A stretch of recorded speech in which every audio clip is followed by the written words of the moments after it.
anni di governo Meloni, questa è la carta con cui vi presentate anche alle elezioni del Veneto, e 3 anni di Meloni per il Veneto, che bilancio si fa? Beh, insomma, innanzitutto un bilancio strapositivo, non lo diciamo noi, ce lo dicono per quello che valgono anche i sondaggi. È il primo governo che dopo 3 anni, addirittura nel periodo di sessione di bilancio, vede il proprio consenso aumentare. Questo è un motivo per noi di grande orgoglio. Non avevamo però bisogno dei sondaggi, lo sapevamo, lo sappiamo tra la gente, ci rendiamo conto di come Meloni sia diventato un punto di riferimento e come il nostro agire sia apprezzato dai tanti cittadini. Tra l'altro in Veneto ciò che abbiamo fatto ha un riflesso immediato, soprattutto su un tessuto produttivo, quello appunto Veneto, che è tessuto produttivo ma anche tessuto sociale correlato. Quindi oggi raccontiamo i tre anni con tutto ciò che faremo per il Veneto e che riusciremo a fare con ciò che abbiamo fatto al governo. Però delle promesse elettorali c'era l'abolizione della Fornero, in realtà le pensioni, l'età pensionabile è stata un po' allungata, ci sono varie cose insomma, che non sono state ancora realizzate, il cuneo fiscale dicono insomma, che sono piccole cifre anche se appunto ci sono tanti milioni, tanti miliardi da distribuire.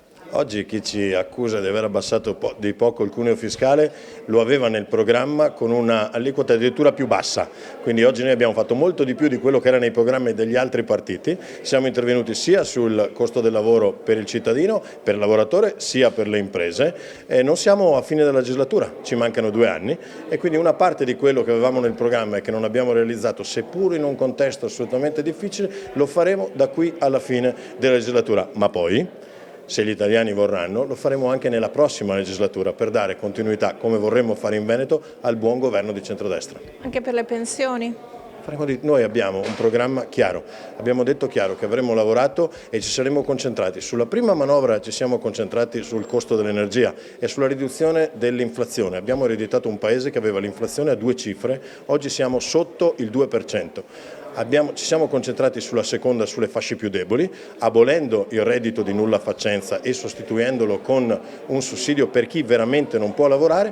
Adesso ci siamo concentrati sul ceto medio, abbassando il numero e la percentuale IRPEF dal 35 al 33. Continueremo su questa onda che abbiamo fatto di vicinanza al cittadino, risolveremo i tanti problemi, tra cui anche quello delle pensioni. Riforma della giustizia, è passata al Senato la separazione delle carriere, però c'è un referendum in primavera. Questo non vi spaventa, visto che c'è un precedente di una controparte che non ha portato fortuna, un referendum su una riforma costituzionale? Siamo noi che vogliamo un referendum, io firmerò martedì prossimo dalle 17:30 la richiesta di referendum, perché noi vogliamo che siano i cittadini italiani a decidere quanto buona e se è buona la riforma della giustizia. Noi ci crediamo che anche gli italiani la pensino esattamente come noi.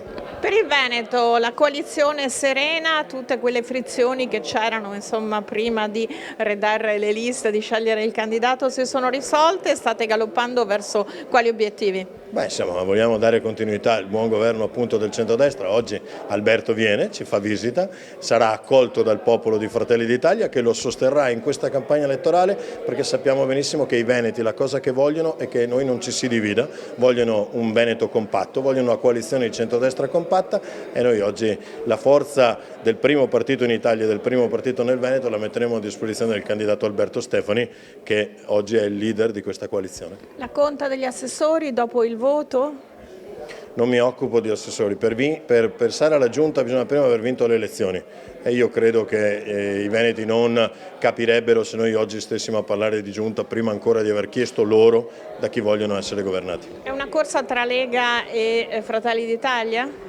È una corsa tra il buon governo del centrodestra e una sinistra che pur stando insieme non ha un'idea di futuro per il Veneto e quindi credo che l'avversario stia sempre dall'altra parte. Come saranno poi le dinamiche interne al centrodestra, questo non lo decide Luca De Carlo, nemmeno Alberto Stefani, ma lo decidono i cittadini del Veneto.